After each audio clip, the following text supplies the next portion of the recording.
1 का f 2a plus 2b plus c into है a plus b minus C square. सबसे important बात कि यहां पर अगर गुना का साइन हो तो भी कोई दिक्कत की बात नहीं है, और गुना का साइन ना हो तो भी कोई दिक्कत की बात नहीं है।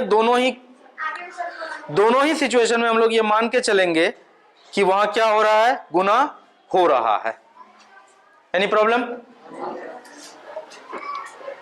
अब इसको करते हैं हम लोग, जो पहले से करते आ रहे हैं वही करेंगे, कुछ नया नहीं होगा इसमें। देखो क्या करेंगे, तो किसी एक का ब्रैकेट खोलेंगे। किसी एक का ब्रैकेट जब भी खोलेंगे तो दूसरा पूरा का पूरा ब्रैकेट को ही एक संख्या की तरह ट्रीट करेंगे। ठीक है, जैसे देखो एग्जाम्पल के रूप में देखो, जैसे 6 इंटू ए प्लस बी हो कहीं पर, है ना, तो फिर इसका क्या नियम है कि 6 जाकर के ए में भी गुना होगा, 6 जाकर के बी में भी गुना होगा। मतलब इसको ऐसे लिखेंगे 6a प्लस 6b, यही होता है ना। तो मेरा कहने का मतलब यहाँ ये है कि जैसे तुमने इस मल्टीप्लिकेशन में 6 को समझा है एक संख्या के रूप में, उसी तरह से इसका अगर ब्रैकेट को खोलोगे तो ये पूरा का पूरा जो ये ब्रैकेट में है समूचा चीज, इसको तुम एक संख्या के ही तरह ट्रीट करोगे।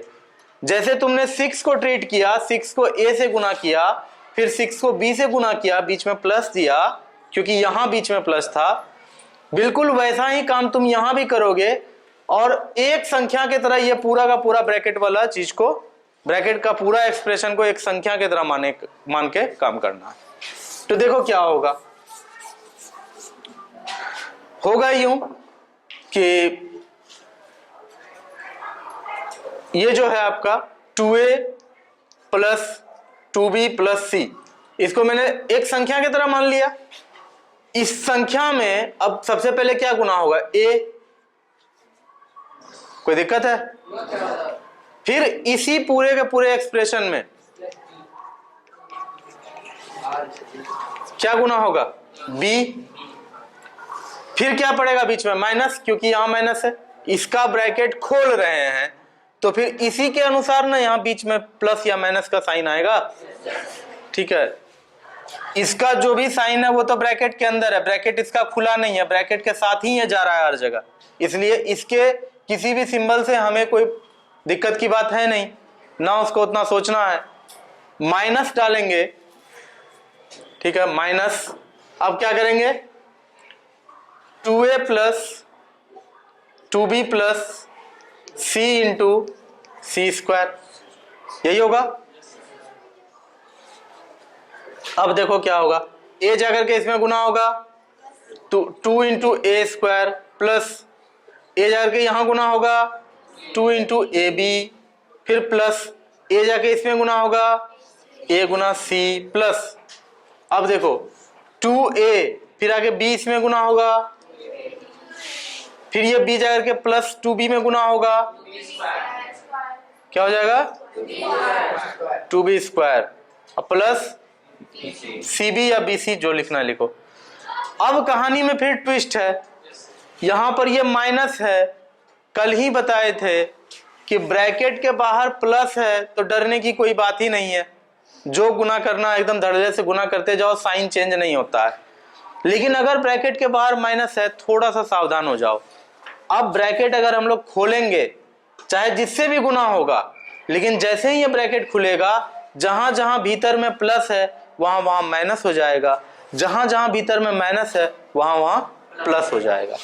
तो फिर क्या करेंगे, अब minus 2a into C square होगा, फिर minus 2b into C square, फिर माइनस सी क्यूब,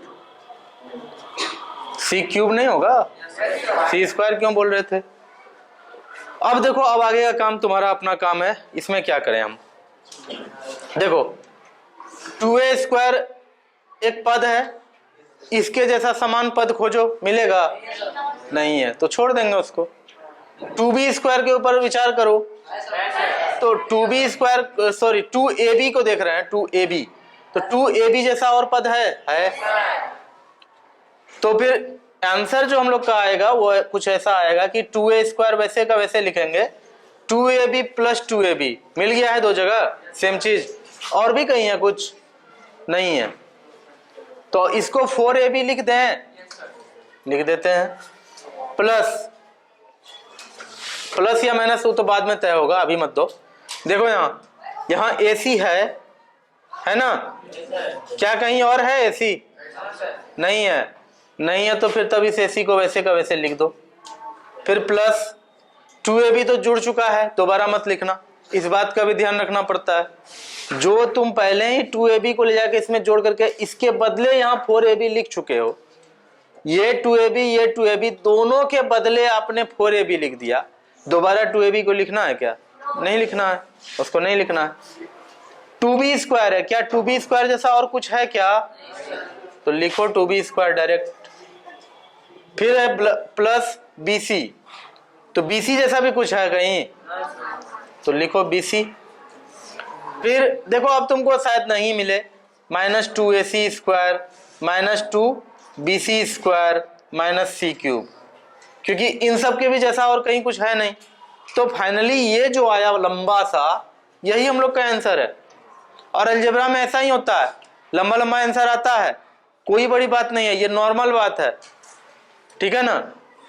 अरे कुछ भी है तो आपने ईमानदारी से कैलकुलेट किया है, जो आया वही ठीक है, ठीक है। का C 2.3x -1.7y into 2.3x + 1.7y + 5, और भी कुछ है, हाँ है, -5.89 5.29 x² + 2.89 y²। बहुत ही इजी क्वेश्चन है ये, बहुत इजी क्वेश्चन है। देखो कैसे इजी है।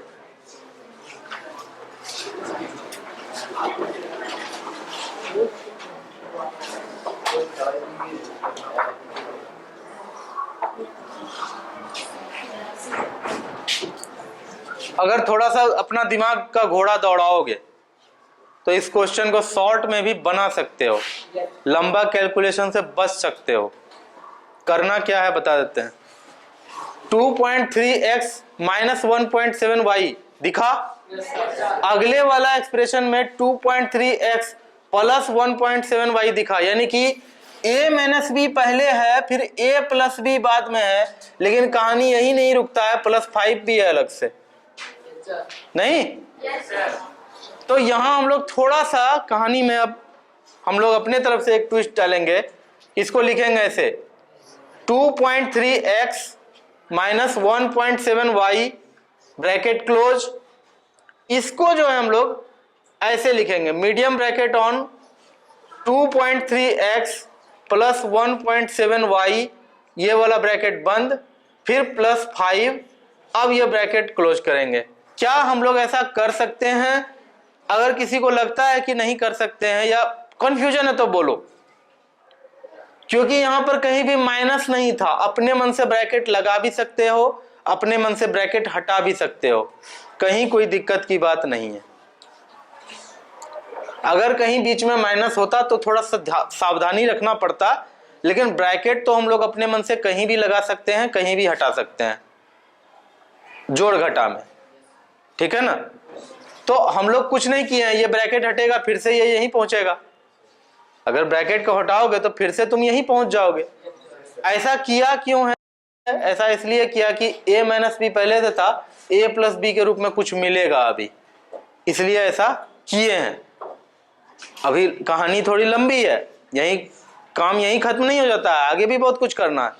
लेकिन पहला स्टेप यही है कि हमने a - b देखा था, पहले a + b को अलग कर लिया, इसके साथ में जो था उसको अलग कर लिया, लेकिन है अभी प्लस में ही। अभी आगे देखो क्या क्या होता है। माइनस में क्या है आपके पास? 5.29 एक्स स्क्वायर, फिर प्लस में है 2.89 वाई स्क्वायर। कोई दिक्कत? अब देखो ध्यान से, देखो इसको अगर हम एक चीज मानते हैं, इसका अगर हम ब्रैकेट, ये वाला ब्रैकेट तोड़ते हैं, हम करते हैं, अगर किसी को दिक्कत होगा तो बोलना।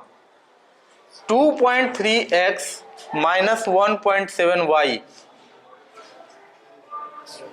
Into 2.3x plus 1.7y plus 2.3x minus 1.7y into 5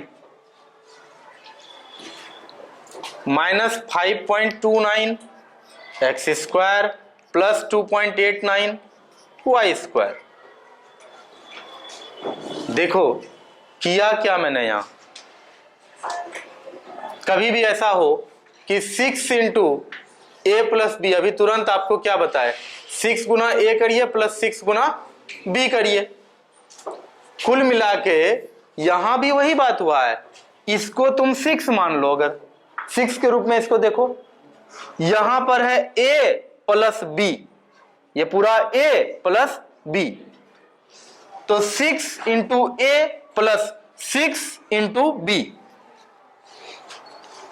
नहीं हो गया ऐसा कि पहला वाला में भी बाहर वाला गुना हुआ, फिर ये बाहर वाला आकर के दूसरा वाला में भी गुना हुआ? कर सकते हैं ऐसा? बिल्कुल कर सकते हैं। कोई दिक्कत है? अब बाकी जो पहले से दिया हुआ था क्वेश्चन में, उसको तो साइड में लिखे दिए हैं। आगे बढ़े।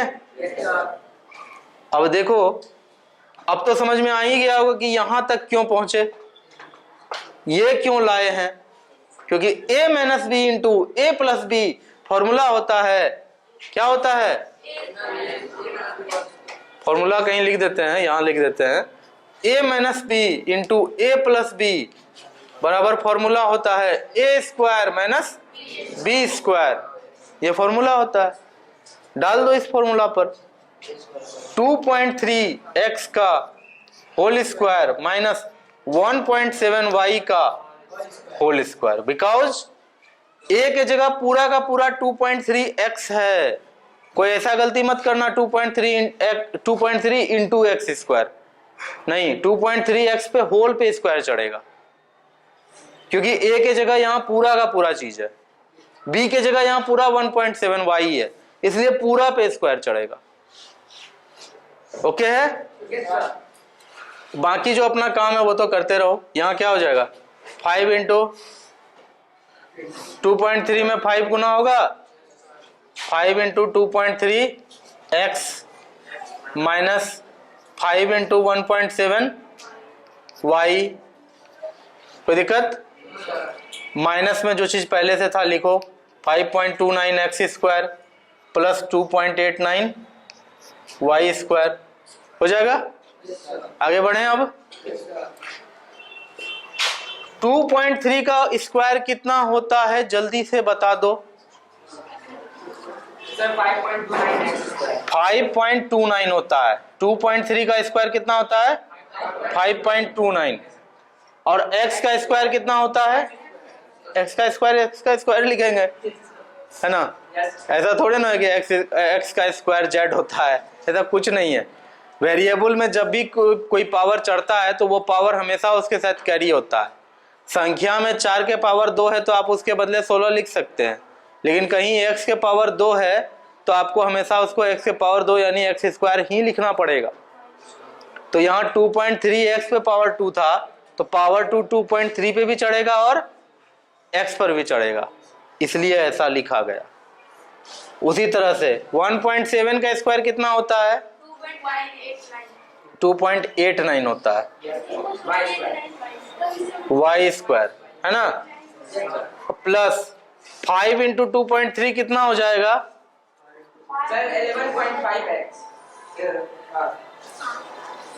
11.5x माइनस 5 इंटू 1.7 कितना होगा? 8.5y। 17 85 याद नहीं है क्या? Minus 5.29 X square plus 2.89 Y square. ऐसे होता है, प्लस बोला जाता है प्लस, लेकिन हिंदी में जब पढ़ा रहे होते हैं या ऐसा प्लस बोलने में बड़ा मजा आता है, प्लस। ठीक है, ऐसे बोला जाता है प्लस, प्लस बोलने में ज्यादा मजा आता है। चलो देखो 5.29 एक्स स्क्वायर प्लस है वहां पर, यहां पर माइनस है, अगेंस्ट हो गया, काटो। 2.89 वाई स्क्वायर यहां माइनस है, यहां प्लस है, कटेगा। फाइनल आंसर आपके पास कितना आएगा? 11.5x minus 8.5y। यही है आपका आंसर। क्वेश्चन नंबर 3 है, सुनो ध्यान से, किसी त्रिभुज का आधार एवं शीर्ष लंब क्रमशः x प्लस वाई का स्क्वायर, x प्लस वाई का होल स्क्वायर एवं x माइनस वाई का होल स्क्वायर है, सॉरी, ठीक है। देखो क्वेश्चन तुमको कह रहा है कि ये जो है ना, ये क्या है, एक त्रिभुज है, एक त्रिभुज है। तो त्रिभुज में देखो ऊपर वाला जो कोई पॉइंट होता है ना, वर्टेक्स होता है, शीर्ष होता है। अगर ये त्रिभुज ABC है तो जो ऊपर में शीर्ष, कोई भी त्रिभुज तुमने ड्रॉ किया, ठीक है, ड्रॉ किया, तो ड्रॉ करने के लिए एक साइड को तो जमीन पर दिखाना पड़ेगा कि जमीन पर एक साइड है, उस पर 2 डंडा खड़ा है और जाकर के यहाँ ज्वाइन हो रहा है, तो इस तरह से एक त्रिभुज बन रहा है। तो जो ऊपरी वाला जो कोनाठी बनेगा, ऊपर वाला जो कोना बनेगा, शीर्ष बनेगा, वहां से एक रस्सी गिराओ पत्थर बांध करके, वो जमीन को जहां टच कर देगा, वो जमीन को जहां टच कर देगा वहीं रस्सी पकड़ लेना।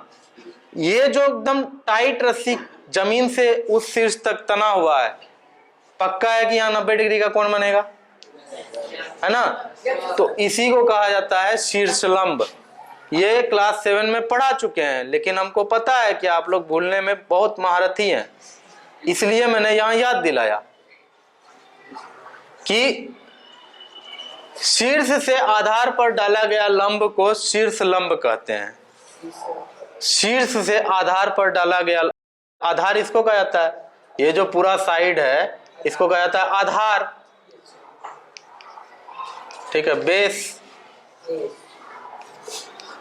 वो वाला बेस नहीं, ठीक है। शीर्ष लंब देखो क्या है, इसको इंग्लिश में कहा जाता है एल्टीट्यूड,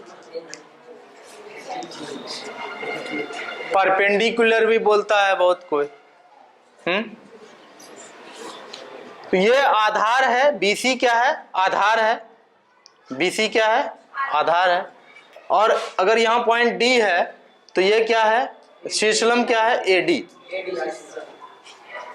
अब बोलो सर क्या D यहाँ BC का मध्य बिंदु है? आंसर है नहीं। मध्य बिंदु हो भी सकता है, नहीं भी हो सकता है, ये सर्टेन नहीं है, ये तय नहीं है कि हर शीर्षलंब का जो जड़ होता है, जड़ यानी कि यहाँ पॉइंट D है ना, जड़ यही ना हुआ, तो हर शीर्षलंब का जो जड़ है वो आधार को 2 बराबर भाग में बांट देगा, इस बात की कोई गारंटी नहीं है, ठीक है। बांट भी सकता है, नहीं भी बांट सकता है। शीर्षलंब का एक ही गारंटी होता है कि वो आधार के साथ 90 डिग्री का कोण बनाता है, ठीक है ना, क्योंकि उसके नाम में लंब लगा हुआ है, इसलिए वो आधार पर लंब होता है। शीर्ष लगा हुआ है यानी शीर्ष से गिरता है। कोई दिक्कत? अगर कभी किसी त्रिभुज का आधार पता है और शीर्षलंब पता है तो फिर आप इसका क्षेत्रफल निकाल सकते हैं। इसका क्षेत्रफल का फॉर्मूला होता है, त्रिभुज के क्षेत्रफल का फॉर्मूला होता है 1/2 गुना आधार गुना शीर्षलंब, 1/2 गुना बेस गुना हाइट। शीर्षलंब को हाइट भी कहा जाता है क्योंकि ये त्रिभुज कितना ऊंचा है ये शीर्षलम से ही पता चलेगा ना, कोई दिक्कत है? x प्लस वाई का होल स्क्वायर जो है क्वेश्चन में वो तुम्हारा आधार है, ठीक है, और x माइनस वाई का होल स्क्वायर जो ये क्वेश्चन में तुम्हारा शीर्ष लंब है। और तुमसे क्वेश्चन में क्या मांगा गया? क्षेत्रफल मांगा गया। तुम लोगों को लगता है कि ये क्वेश्चन मैं बना के दूंगा? एक्चुअली मैंने बना दिया है, क्षेत्रफल यहाँ पर दे दिया आपको मैंने, क्या 1/2 गुना आधार गुना शीर्ष लंब, 1/2 लिखो, गुना करो इतना, फिर गुना करो इतना, होल स्क्वायर इस पे भी है, होल स्क्वायर इस पे भी है। आप बस क्या करोगे, पहला बार में तो जैसे गुना करके लिखोगे, दूसरा स्टेप में क्या करना है, आप इसको ऐसे लिख सकते हो, x plus Y into X minus Y, फिर मीडियम ब्रैकेट डाले उस पर होल स्क्वायर, ऐसे कर सकते हो, चाहो तो कर सकते हो, क्योंकि दोनों पे स्क्वायर है ना, कर सकते हो। और नहीं मन है हमको डायरेक्ट गुना करने का, डायरेक्ट गुना करना।